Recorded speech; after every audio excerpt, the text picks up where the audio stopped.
Now, as far as the group is concerned, where is Sarah, Kellyanne? Where are you? Come here a minute. You were in that room. Kellyanne? You were in the room. Sarah was in the room. Mercedes was in the room yesterday. So I just want to let you know, every time I go into a room, if there aren't cameras, they come out and say, oh, he was yelling, he was screaming. Kellyanne, what was my temperament yesterday? Very calm, no temper tantrum. I told the Facts First crowd as they published that they were fuming, temper tantrum, rage, lost it, that's just a lie, because everyone was there. Somebody had it on tape too. But you were very calm, stood at the end of the They have it on tape someplace? Good.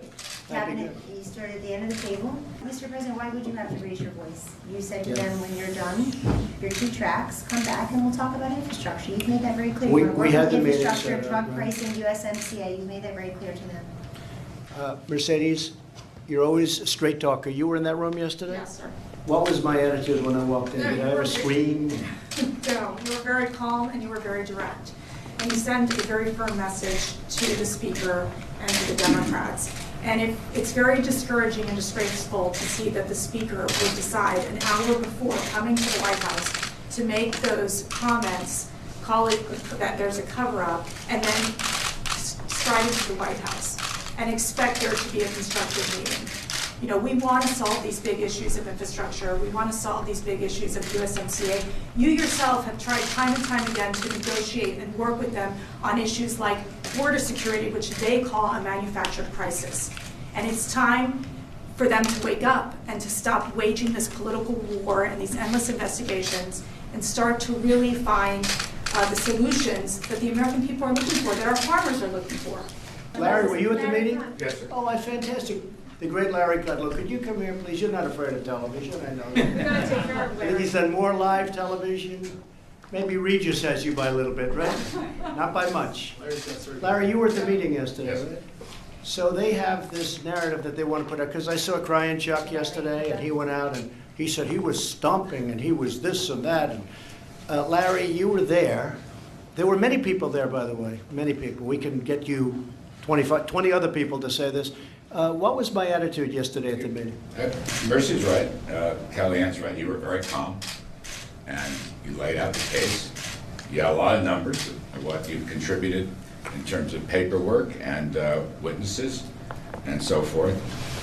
While you were there, they didn't say anything. Speaker didn't say anything, and you left. You made your case.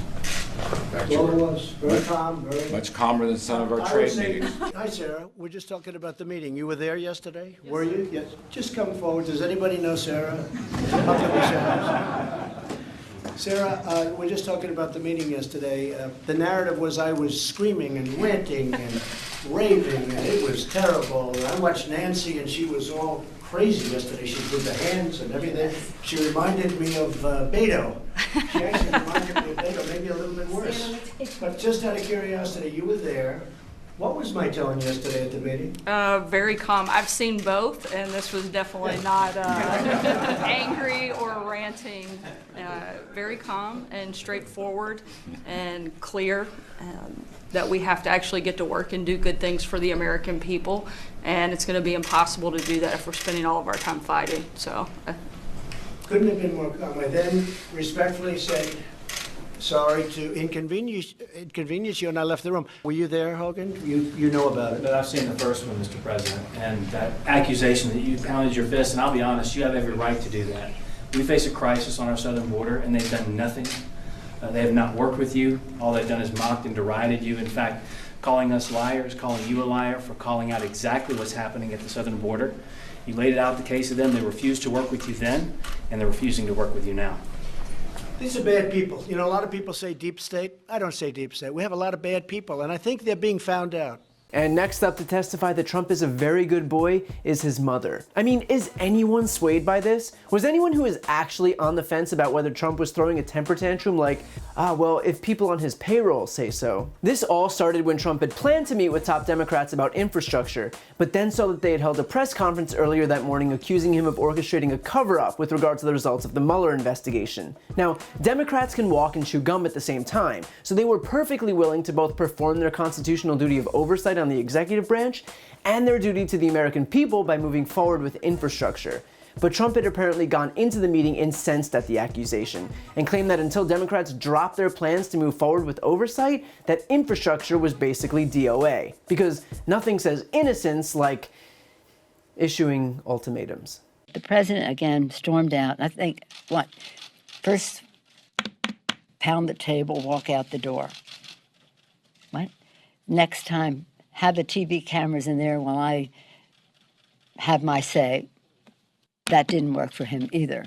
And now this time, another temper tantrum. Again, I pray for the President of the United States.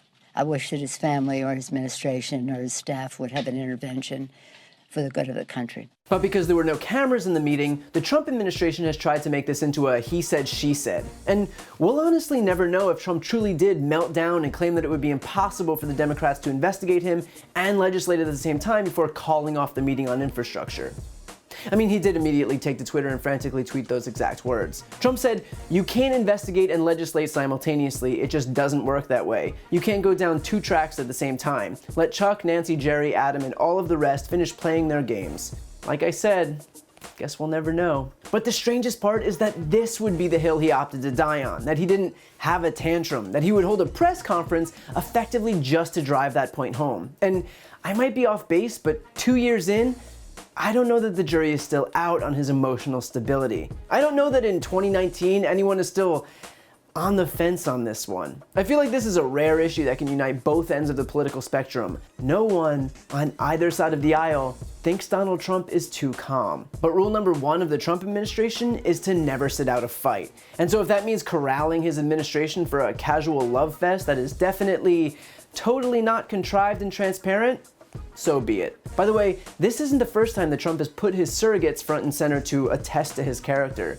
Trump has held roundtables before where he has cabinet members go around the table and heap praise onto their dear leader. And look, is it normal? No. But is it effective? Also no. All this administration is really doing is proving themselves to be complicit mouthpieces for a corrupt administration. Or, in other words, We have a lot of bad people, and I think they're being found out.